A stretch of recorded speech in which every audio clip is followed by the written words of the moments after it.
welcome to a new Harry's Garage video, and today's car is the Porsche 964 in Carrera RS form. RS, critical. We hadn't seen RS on the back of a 911 for almost 20 years until the arrival of this. We'd had the Club Sport in late 80s and really liked that car, but a true RS going back to 73, there was a 2.7 RS and then a 3-litre RS, but until this car arriving, that was the last time we'd seen RS on a production 911. And you'd think the press would have gone crazy about it. Didn't quite turn out like that when they actually drove the cars. Big excitement before that. But I've picked up a car magazine. I remember this arriving November 91. Roger Bell doing the test, going to Scotland in one of these. Should have been a dream drive. This is what he said sort of fairly early on into the article. The ride is appalling. The suspension's so uncomfortably hard, it jars your stomach, rocks your head, pummels your spine, throws your gear-changing arm out of rhythm. We grunt in unison, passenger and I, over every jaw-sagging bump. The conclusion, as a fun car for everyday use, the RS lightweight does not measure up to the old 2.7. Ride discomfort and abominable road noise overshadow its awesome ability. I wouldn't mind betting that the old 2.7 is faster around a tight racing circuit such as Snetterton 2.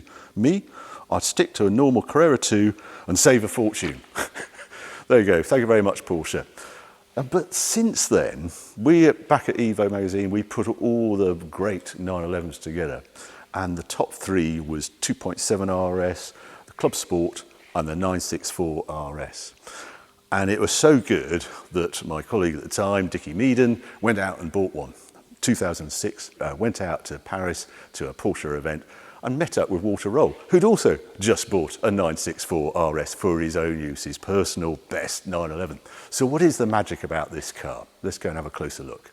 Just before we dive into 964 RS, I ought to mention, over there, I have the latest 911 with RS on its flanks, and that is the 992 GT3 RS. Couldn't get over, when I put these two cars together, how much change we've seen in 911 over the 30 years. Huge. It's almost, when I put them side by side, this is quintessentially 911 to me, the 964. Put 992 beside it, and it's almost unrecognisable as a 911. Much bigger. Aero has come to the fore here. 964 all about lightness.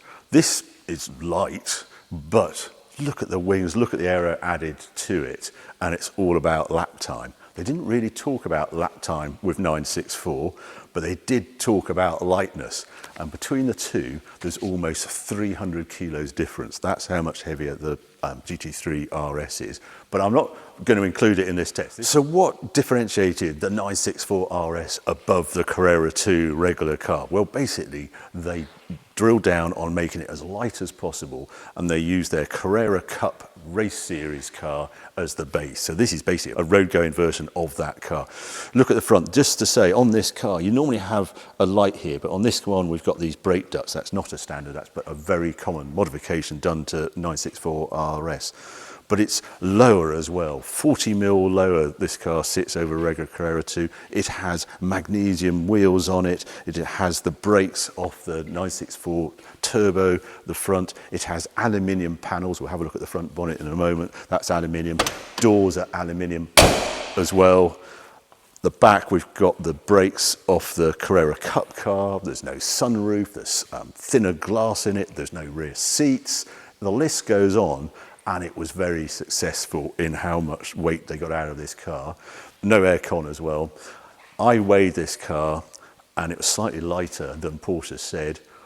It was 1,180 kilos. That's light for a 911. I love the simplicity of this. Obviously this does motor up electronically as a sort of rear spoiler. There's the engine. As you can see, no air conditioning. It normally sits here. It's a twin spark head as well, 964, so you can see all the distributor there. Now this car has slight modifications, again, very common with RS models. So it's got a KN filter on it, but it's also got a Motec ECU sort of slave ECU on it, as well as the standard one, and that is just to get rid of sort of slightly rough running. They are fickle cars. As standard, they were rated just 10 horsepower above a Carrera 2 at 260 horsepower. I think that was slightly light. If you put one on a dyno, they always underestimate. I bet it went better. This particular example, I was looking at a power curve on it done in 2012 on a rolling dyno. It went 330 horsepower, so a significant jump, but I imagine that the standard car actually does produce more than 260 horsepower, but a great sounding engine. I'll just quickly show you the inside as well, because you've got these wonderful bucket seats. Standard fare, they're highly sought after now. Sometimes they come in crazy colours, but this is sort of the grey tone one. Recaro, obviously, manual, much tighter. Non-standard wheel on this one as well, but purely for driving. And obviously the door card, we've seen this, and the little thing to tug to open the door, and wind up windows. Everything was manual on this car to sort of save weight. You even got manual mirrors. If you want to adjust your mirror, you do it old style like that. And then up the front, aluminium bonnet, no struts.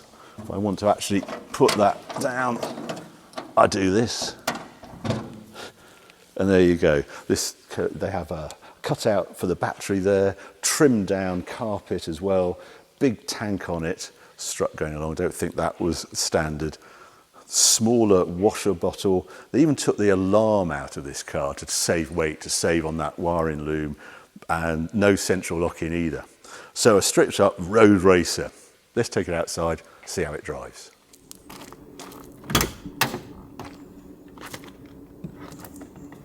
Drop into these bucket seats. They are good though, really good. I had them in that GT2 lookalike, that 993 I had. And yeah, once you're in, they're lovely. They're just sort of really high quality leather. There's complaints that this sort of comes off as a sort of pad under your thighs, but just puts you in the action. You've got to remember, Porsche this era, no adjustable wheel on it, but it's straight ahead. It actually, this wheel, it's not the right wheel for it, so it looks like a 968 Club Sport or something. But whatever reason, it's changed. Rev counter in the middle, and then kilometre speedo. Yeah, 73,000 kilometres this example, about 45,000 miles. And then it slices off the speed above 160, but yeah, who cares about that in the UK? And then the regular things, fuel and oil level and temperature here. So, what else have we got in here? Well, not a lot actually. We've got a glove box, which is nice. This car actually has a stereo in it. That would have been an option. Tiny little speakers down there. Nothing in the door pull. Just that's how you lock it, but no central locking. The other door doesn't do anything. Wind up windows. No air conditioning on this one. No rear seats. Lack of sound deadening. I do have carpets though. Let's just see what's underneath. Yeah, no, see the floor. There is no mod cons. I love the way you can't even adjust the mirrors. You literally have to do that outside, open the window outside. There's this one, there's a little switch here. I just wondered what that, that adjusts the clock. I wondered what that did. So, right, let's get going. Start her up. First thing you notice, just touch the throttle and it's just off. This engine has razor sharp throttle response. Oh, the other little thing I can do down here is put the spoiler up if I want, and down on there. Tight gearbox is the other thing I noticed on this car. As soon as I got in and drove it, super tight gearbox. Really like that as well. Yeah, right. Oh, and no power steering on this one, left-hand drive. You got it on right-hand drive. Whoa, there we go. I just want to tickle away. One of the trickier things to do in an i64 RS is low-speed manoeuvres because it's so sharp. Anyway, let's get out onto some better roads.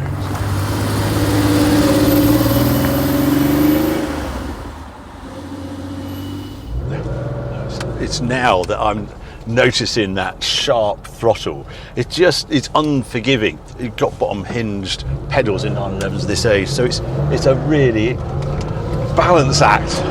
Get it off, and then you're off. Yeah, real balancing act with the pedals and the throttle and the lightweightness, and also just how sharp that throttle is. But it's all forgiven as soon as you get going and you're into the gears and you power away. The sound of this car is hits you. It's so what you want a 911 to sound like. The other thing that hits you is the ride quality. It's tough. It's just go down the drive first thing. My goodness. And you know you're in track position on dampers in normal speak immediately, but there's no choice. You can't adjust it on this age of car. Other thing, it's noisy in here. I measured it, noisy bit of road, 82 decibels I think it went at 60 miles an hour, right at the top end of noisy for a road car.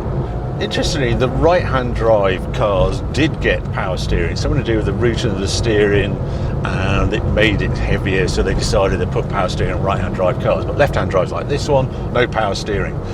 I don't think it's too bad, but I'm a Countach owner, and therefore, yeah, I have a different rating of struggling with power steering, with lack of power steering.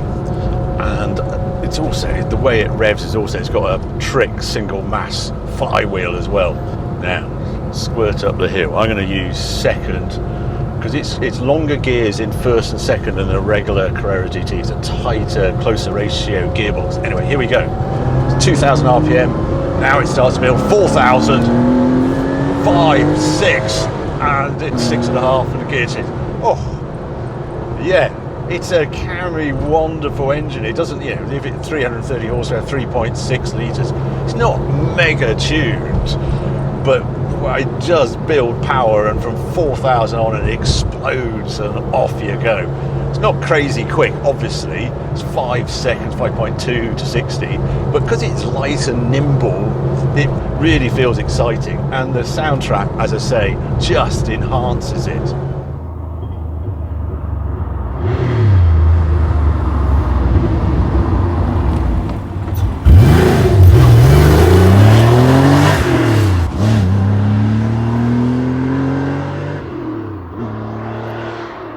The other thing I've started to notice is the lack of air conditioning.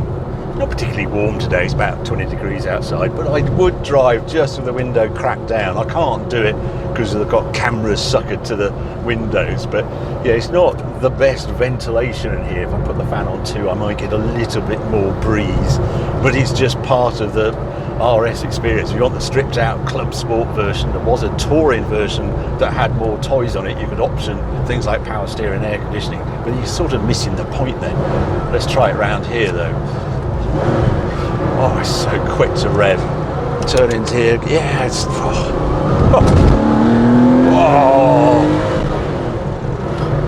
yes, exciting.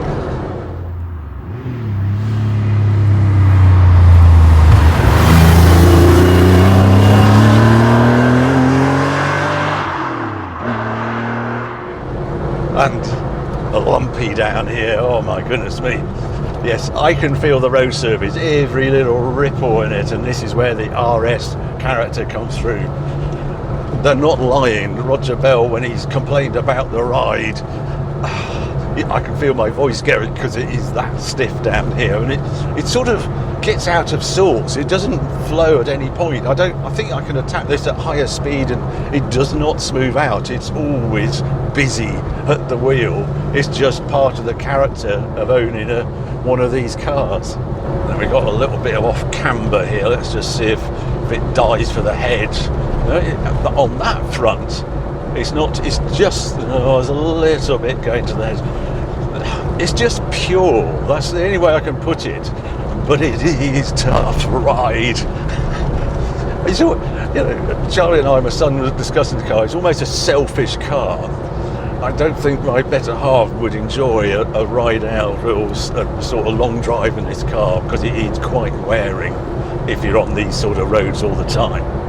These are expensive cars when new as well. They were, I think it's 63,000 the list price in the UK when it was launched, as against, I think it was 48,000 for the regular Carrera 2. So 15,000 or around 30% more expensive than a regular Carrera 2. Not quite as expensive as the Turbo at the time, but well up there. There's quite a premium you paid for one of these. Now let's see on this little bit here, how's it cope with it? Yeah, not too bad. Damping's good. Obviously, you imagine the control of the damping. Yeah, it keeps it firmly in check. But it's that mid-range punch once those revs are around 4,000, and it feels good round there. Sharp round there.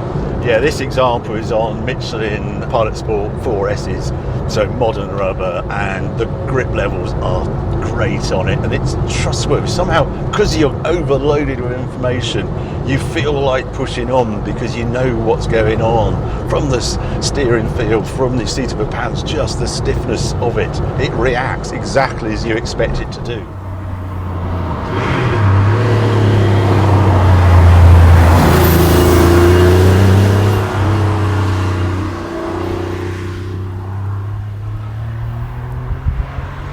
So, time for some likes and dislikes. Well, I'm just going to list all those obvious things. The crashy ride, it never goes away. It does get wearing. The noise levels, it's high in here, and I find I struggle to hear the radio because it's small speakers, and just it takes away the sort of GT nature that you normally get with a 911. It's intense, this car. And then you've got the single mass flywheel, the sharp throttle, the bottom hinge pedals, and the lack of power steering. It's all, whoa, it's quite an experience. You know you are driving a 964 RS. On the positives, well, it's just 964 was a great example of 911, wasn't it? It's still small, it's pure looking. I love the look of this car from the outside, and it's stripped to the bone, it's lowered, it looks, the precise stance of it is fantastic. And then, even though horsepower now, 330 horsepower, admittedly in 1180 kilos, isn't crazy, but it's the sharpness you get with it, just the instantaneousness of it. You know, we have so many turbocharged cars these days, and get into this, oh, listen to it. Let's try it round here. How does it perform round here? Brakes, there are great brakes as well. I should mention there's a little bit of understeer there, and then I can boot out of here, yes. Whoa! Yeah, just feel it, just dance as we crested there. Exactly what I wanted and what I expected from the RS.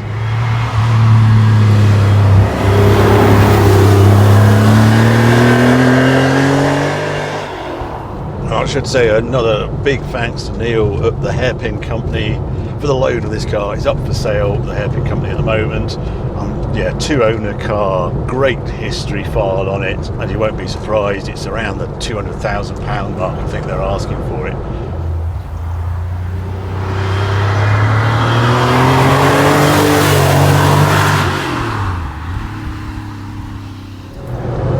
Another special mention goes to the gearbox. Lovely change.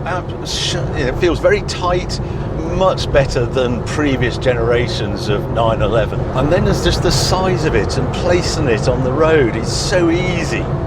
So, summary. Well, it's a sweet spot of 911. We did that test years ago and came with those top three, the 2.7 RS, the Club Sport and RS. We've now got GT3 iterations now which have muddied the field. They're fantastic as well, but for the air-cooled, pure 911 experience, it's a real fight for me between the Club Sport and this. I'm not mentioning 2.7 RS because I find that a sort of older generation. The steering isn't as sharp as this with modern tyres, admittedly. The gear change isn't great in a 2.7 RS. The Club Sport manages all those things. It's got better ride quality than this. It's not quite as extreme. It hasn't quite got the firepower of this engine. So it's a real cuss between those two. I think I'd go Club Sport because I find it more usable, but I absolutely understand why Dickie Beedon and Walter Roll go for a 964 RS. It's just the purity, and it rewards on a different level.